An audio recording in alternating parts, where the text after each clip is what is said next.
समय कभी नहीं रुकता। आज यदि बुरा चल रहा है तो कल अवश्य अच्छा आएगा। आप केवल निस्वार्थ भाव से कर्म कीजिए और वही आपके हाथ में है। मनुष्य की इच्छाएं अनंत है। यदि इच्छाएं पूरी नहीं होती तो क्रोध बढ़ता है और इच्छा पूरी होती है तो लोभ बढ़ता है। इसलिए जीवन की हर स्थिति में धैर्य बनाए रखे तथा इच्छाएं सीमित रखे। हे अर्जुन, मैं सर्वज्ञ हूं। मैं इस सृष्टि का रचनाकार हूं। मैं भूत, वर्तमान और भविष्य के सभी प्राणियों को तथा उनके विचारों को जानता हूं, किंतु वास्तविकता में कोई नहीं जानता है, ना ही समझता है। पूर्ण लगन के साथ अपना कार्य करो, लेकिन उसके फल की इच्छा मत करो, क्योंकि जब आप फल की इच्छा करते हैं तब कहीं न कहीं आप अपने कार्य में पूर्ण रूप से समर्पित नहीं हो पाते। स्वार्थ संसार का एक ऐसा कुआं है जिसमें गिरकर निकल पाना बड़ा ही कठिन होता है।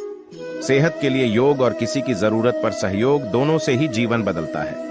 आत्मज्ञान की तलवार से काटकर अपने हृदय से अज्ञान के संदेह को अलग कर दो। नरक के 3 द्वार होते हैं, वासना, क्रोध और लालच। परमात्मा को प्राप्ति के इच्छुक ब्रह्मचर्य का पालन करते हैं। एक ज्ञानवान व्यक्ति कभी भी कामुक सुख में आनंद नहीं लेता। इस संसार में कुछ भी स्थायी नहीं है। संतुष्ट मन इस विश्व का सबसे बड़ा धन है। कर्म किए जाओ, फल की चिंता मत करो। भगवान प्रत्येक वस्तु में, प्रत्येक जीव में मौजूद है। आत्मा अमर है, इसलिए मरने की चिंता मत करो।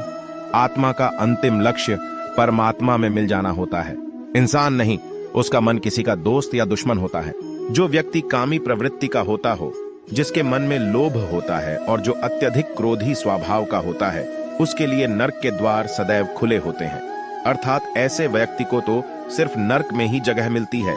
लोग अक्सर सच कहने से बचते हैं या डरते हैं, पर सत्य कभी छुप नहीं सकता और न ही कभी मिट सकता है। कितना भी छुपा लें, पर सच तो उजागर हो ही जाएगा। इसलिए जो बात सच पर आधारित हो, उसे करने या कहने और मानने से कभी नहीं डरना चाहिए। बुरे कर्म करने नहीं पड़ते हो जाते हैं और अच्छे कर्म होते नहीं करने पड़ते हैं। जो अपने मन पर नियंत्रण नहीं रखता, वह स्वयं का शत्रु बनता जाता है। बुद्धिमान व्यक्ति को समाज कल्याण के लिए बिना आसक्ति के काम करना चाहिए। मुश्किल वक्त हमारे लिए आईने की तरह होता है, जो हमारी क्षमताओं का सही आभास हमें कराता है। प्रेम में कोई वियोग नहीं होता। प्रेम ही अंतिम योग है, अंतिम मिलन है। जिंदगी में 2 लोगों का होना बहुत जरूरी है।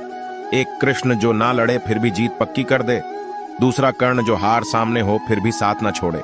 जब किसी भी कार्य करने में अगर लालच होगा, बेईमानी होगी, जलन होगी, तो वो काम न तो सही होगा और न ही उसके परिणाम फलदायी होंगे।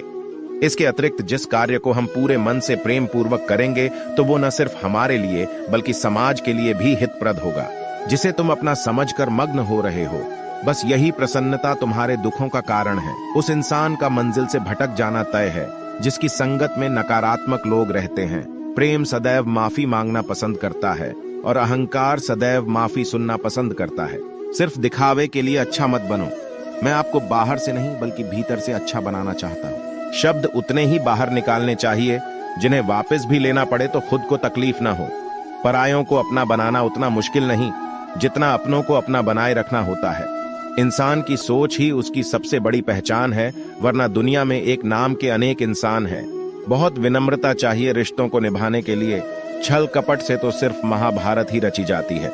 जैसे प्राणी अपने पुराने कपड़ों उतार कर फेंक देता है, नए को धारण करता है, उसी प्रकार यह आत्मा पुराने शरीर से त्याग करके नया शरीर प्राप्त करती है।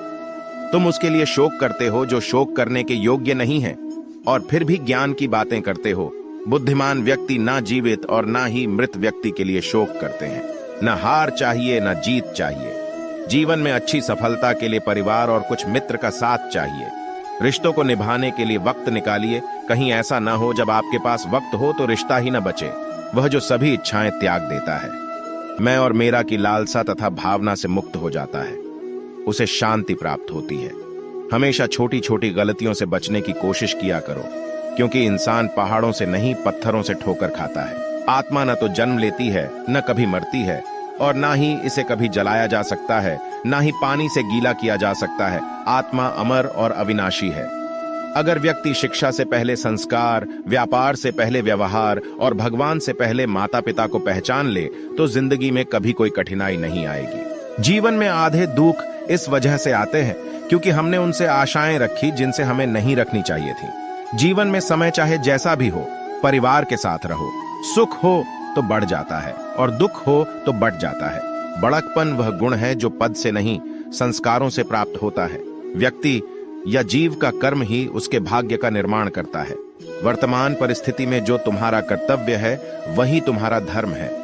मन बहुत चंचल है जो इंसान के दिल में उथल पुथल कर देता है। जब वे अपने कार्य में आनंद खोज लेता है तब वे पूर्णता प्राप्त करते हैं। जब भी आप कोई बुरा कार्य करते हो या अच्छा कार्य करते हो, आपको लगता है कि कोई देख नहीं रहा, तो यहाँ श्री श्री कृष्ण कहते हैं कि तुम जो कुछ भी कर रहे हो, मेरी दृष्टि सदैव तुम पर है। इसलिए आप यह मत समझे कि आप अकेले हैं, आपके साथ श्री कृष्ण सदैव हैं।